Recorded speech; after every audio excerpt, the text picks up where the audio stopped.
राधे राधे। जय श्री कृष्णा। मेरे इस YouTube channel Shri Ganesh palmistry में आप सभी का स्वागत है। आज का अपना जो टॉपिक है, हथेली में कर्ज रेखाएं। इससे पहले भी कर्ज रेखाओं से रिलेटेड वीडियो बनाया जा चुका है। आज नई फॉर्मेशंस के साथ अन्य कर्ज रेखाओं को जानेंगे। चलिए देखते हैं। सबसे पहले अगर बात करें तो देखिए, कर्ज लोन की स्थिति किसी जातक के जीवन में उस स्थिति में बनती है जब उसकी कुंडली में हाथ में राहु है, शनि है, केतु है, मंगल है, गुरु निर्बल है, कोई ना कोई ग्रह इनमें से पीड़ित है, कंजक्शन कर रहा है, युक्ति संबंध बना रहा है, इन ग्रहों का आपसी मेल हो रहा है, निश्चित ही वह व्यक्ति कर्ज के भार के नीचे आता है। उसे कर्ज लेना पड़ता है, कर्ज चुकाने में दिक्कतें होती हैं। कुछ फॉर्मेशंस को हम इस वीडियो के माध्यम से समझने की कोशिश करेंगे। सबसे पहले आपको स्क्रीन पर एक हाथ दिखाई दे रहा है। अब यहाँ ये जो एक रेखा आपको निकलती हुई दिखाई दे रही है, ये यहाँ हल्की हो रही है, लेकिन ये एक भाग्य रेखा है। इस रेखा की जो गति है, ये जो रेखा आपको दिखाई दे रही है, ऐसी भाग्य रेखा भी कर्ज व्यक्ति को कर्ज में डालती है। ऐसा व्यक्ति संघर्ष जीवन में करता है। प्रारंभिक जीवन इनका काफ़ी स्ट्रगल में जाता है। लोन ले भी ले तो चुकाना काफ़ी मुश्किल ऐसे जातकों के होता है। एक आप देखेंगे, ये जो रेखा आपको दिखाई दे रही है, ऐसी रेखाएं भी जब आपकी भाग्य रेखा को काटती है तो उस समय पीरियड अगर रेखा गहरी हो रही है, हथेली में काफ़ी प्रभावी है, तो निश्चित ही मेजर लॉस को बताती है। उस लॉस की भरपाई के लिए व्यक्ति ऋण वगैरह भी ले लेता है कई बार। तो उस स्थिति में फिर ये रेखा दिक्कतें देती है। अगर इसके बाद की जो आपको ये वाली रेखा दिखाई दे रही है, ये डिस्टर्ब है या आपके भाग्य पर्वत पर कोई ना कोई नेगेटिविटी है। यहाँ एक मान लीजिए ब्लैक कलर का तिल आया हुआ है, तो यहाँ इस व्यक्ति के कर्जा रहेगा, चुकाने में दिक्कतें आएंगी, स्ट्रगल फिर उसे ज़्यादा यहाँ करना पड़ेगा। तो ये नेगेटिविटी को ये रेखा यहाँ हाथ में बताती है। कई बार आप देखेंगे ये जीवन की रेखा है और ये मस्तिष्क की रेखा, और मस्तिष्क रेखा पर शुरुआती पीरियड में ये जब फॉर्मेशंस बनती हैं, ये हमारी स्टडी को बताती हैं। लेकिन अगर स्टडी से रिलेटेड कोई कंसर्न यहाँ नहीं आ रहा, लेकिन ये जो ट्रायंगल्स आपको इस प्रकार से बनते हुए दिखाई दे रहे हैं, ये गहरी रेखाओं से बने हुए हैं, डार्क रेखाओं से अगर बने हुए हैं, तो व्यक्ति का जो रुपया पैसा है वो फंसता है, नुकसान इनके द्वारा उस व्यक्ति को होता है। ये लॉस की रेखाएं हथेली में मानी जाती हैं। अब देखिए, इस प्रकार से जब भाग्य रेखा हमारी हथेली में चलती है तो ये गुरुत्व भार को बताती है, पारिवारिक जिम्मेदारियों को बताती है। लेकिन इस फॉर्मेशंस के साथ यहाँ पर अगर आपको भाग्य पर्वत पर काला तिल बनता हुआ दिखाई दे, तो निश्चित ही जो गुरुत्व भार रहेगा वह व्यक्ति का बढ़ेगा, अधिक बढ़ेगा, जिम्मेदारियाँ भी रहेंगी, मेहनत भी अधिक करेगा, इनकम ऑफ सोर्स भी कम रहेंगे, मेहनत के अकॉर्डिंग इनकम भी नहीं होगी, जीवन में खर्चे अधिक होंगे, कर्जा भी लेगा और ऋण भार के नीचे भी आएगा, और कर्ज चुकाने में दिक्कतें भी उस व्यक्ति को जीवन में फेस करनी पड़ेगी। तो ये रेखाएं जीवन में संघर्ष हमारी हथेली में करवाती है। अगर भाग्य रेखा इस प्रकार से आपको चलती हुई दिखाई दे, भाग्य पर्वत पर यहाँ ब्लैक तिल बना हुआ है, यहाँ आपको क्रॉस का निशान बनता हुआ दिखाई दे, अब ये भी संघर्ष रेखा मानी जाएगी। रुपया पैसा कमाएगा, अच्छी इनकम होगी, हर सुख भी होगा, क्योंकि कंप्लीट भाग्य रेखा अगर हथेली में बन रही है तो निश्चित ही वह व्यक्ति जीवन में हर प्रकार से जो धन होता है, भौतिक वस्तुएं रहती है, उनका भोग करने वाला देखा जाता है। लेकिन यहाँ डिस्टरबेंस आने के कारण इनकम अच्छी करेगा, लेकिन बचत ना के बराबर, नुकसान भी अधिक इन चिन्हों के कारण उसे होता रहेगा। संघर्ष भी जीवन में रहेगा, कर्जा भी लेगा, क्योंकि भाग्य पर्वत डिस्टर्ब हो रहा है। भाग्य रेखा के प्रारंभ में क्रॉस बना हुआ है, जो प्रारंभ से लेकर अंत तक संघर्ष को बताता है। पॉजिटिविटी भी रहेगी, साथ में नेगेटिविटी भी इस रेखा द्वारा जीवन में देखी जाएगी।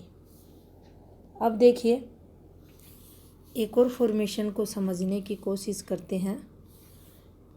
ये हमारी भाग्य रेखा है, इस प्रकार से है, और जब ये आपकी फिंगर जो शनि फिंगर है इस थर्ड पोर पर ये पहुंच जाए, इसके साथ जो आपकी माइंड लाइन है, जिसे हम मंगल की कारक मानते हैं, ये यहाँ डिस्टर्ब होकर चले, और जहाँ ये दोनों रेखाएं आपसी स्पर्श कर रही हैं, वो टाइम पीरियड यहाँ इन रेखाओं का डिस्टर्ब अगर हो जाए, गहरी होकर ये चले, ब्लर होकर ये चले, तो निश्चित ही यहाँ पर जो शनि है, मंगल है, इनके आपसी मेल से इस व्यक्ति को नेगेटिव फल मिलेगा। कर्ज भार में भी जाएगा, नुकसान भी होगा, कर्ज चुकाने में भी दिक्कत आएंगी। कब तक आएंगी? फिर ये भाग्य रेखा इसके आगे से किस प्रकार की चल रही है, भाग्य पर्वत पर किस प्रकार की रेखाएं हैं, उन सबको यहाँ देखना पड़ेगा, और उसके बाद ही कोई सही डिसीजन हम ले पाएंगे। लेकिन ये अगर फॉर्मेशन बन रही है तो निश्चित ही दिक्कतें व्यक्ति को शनि मंगल मेल के कारण यहाँ होंगी। दिक्कतें उस समय और अधिक बढ़ जाएंगी जब ये भाग्य रेखा इस प्रकार से रहे। ये दुर्भाग्य बढ़ाने वाली भाग्य रेखा रहती है जब आपके भाग्य पर्वत को ये क्रॉस करती हुई ऊपर चली जाती है। मस्तिष्क रेखा इस प्रकार से नीचे की तरफ, ये राहु का स्थान है, यहाँ पहुँच जाए, और फिर यहाँ इस भाग्य रेखा पर ये डिस्टरबेंस आपको दिखाई दे, मस्तिष्क रेखा आपको डिस्टर्ब दिखाई दे, ये जितना भी समय पीरियड ये कवर करेगी ये फॉर्मेशन, उस समय नरक तुल्य जीवन उस जातक का देखा जाएगा। नुकसान पर नुकसान, जिसके अंदर हम कर्जों को भी ले सकेंगे, दुर्भाग्य को भी लेंगे, एक्सीडेंट वगैरह को भी लेंगे, कोर्ट कचहरी पुलिस स्टेशन वगैरह को भी लेंगे। विपरीत परिस्थितियाँ इस समय इस जातक को फेस करनी पड़ती हैं। संघर्ष इस जातक के जीवन में यहाँ होता है। तो दिक्कतें यहाँ भी कर्ज से रिलेटेड इस व्यक्ति को रहेंगी, कर्ज भी लेगा, नुकसान भी होगा, कर्ज चुकाने में दिक्कतें भी होंगी, और उस समय पीरियड काफ़ी संघर्ष भी इसको यहाँ उठाना पड़ेगा। एक और फॉर्मेशंस को समझेंगे तो देखिए, यह हमारी जीवन की रेखा है, और इस प्रकार से ये जो रेखा निकलती है इसे भाग्य रेखा ही कहते हैं। अगर ये भाग्य पर्वत तक पहुंचती है तो भाग्य ही रेखा रहती है हमारी, लेकिन इस प्रकार से आप देखेंगे ये मस्तिष्क रेखा पर भी बहुत से हाथों में पहुंचती है, घूमती हुई भाग्य रेखा का पार्ट है और ये स्ट्रगल बहुत ज़्यादा व्यक्ति को करवाती है। अब इसी रेखा पर एक रेखा ऐसे बन जाए तो ये भी गुरुत्व भार बढ़ाने वाली भाग्य रेखा हमारी हथेली में मानी जाएगी। इसके साथ कोई भी अन्य रेखाएं इस प्रकार से चलें और यहाँ फिर डिस्टरबेंस हम तिल बना दें तो निश्चित ही इस जातक के जीवन में संघर्ष भी रहेगा, कर्जा भी ज़्यादा होगा, कर्ज चुकाने में दिक्कतें भी होंगी, हार्ड वर्क भी करेगा, ज़रूरतों को पूरा करने के लिए संघर्ष करता हुआ ये व्यक्ति मिलेगा। लेकिन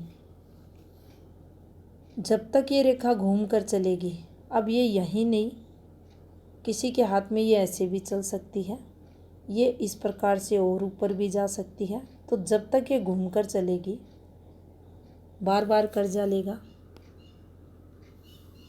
कर्जा बढ़ता रहेगा, कर्ज भार में ये व्यक्ति दबा रहेगा, दिक्कतें जीवन काल में लगातार, खर्चे भी बढ़ेंगे, पारिवारिक जिम्मेदारियां बढ़ती रहेंगी, ना चाहते हुए कहीं ना कहीं से खर्चा जीवन काल में इनके बढ़ेगा और जो मेहनत करेंगे उसके अकॉर्डिंग इन्हें इनकम भी ये रेखाएं नहीं करवाएंगी। तो ये संघर्ष वाली रेखाएं हथेली में मानी जाती हैं, जीवन में संघर्ष ये करवाती हैं। तो भाग्य पर्वत पर अगर तिल बना हुआ है तो निश्चित ही कर्ज को बताता है। अगर यहाँ पर भाग्य रेखा काफ़ी अच्छी है, स्थायी रेखाएं भी हैं, तो भी दोनों प्रकार के फल, कर्ज भी है, धन भी है, स्ट्रगल भी है, पॉजिटिविटी भी है, दोनों देखने को मिलेंगे। लेकिन उतना संघर्ष नहीं होगा जितना संघर्ष इन्फॉर्मेशंस पर ये तिल साइन करवाएगा। इन्फॉर्मेशंस पर ये ब्लैक मोल आपके भाग्य पर्वत पर आपको नुकसान करवाएगा, उतना उस स्थिति में नहीं होगा। कुछ स्मूथनेस जीवन में पहली वाली स्थिति में अच्छी देखी जाएगी।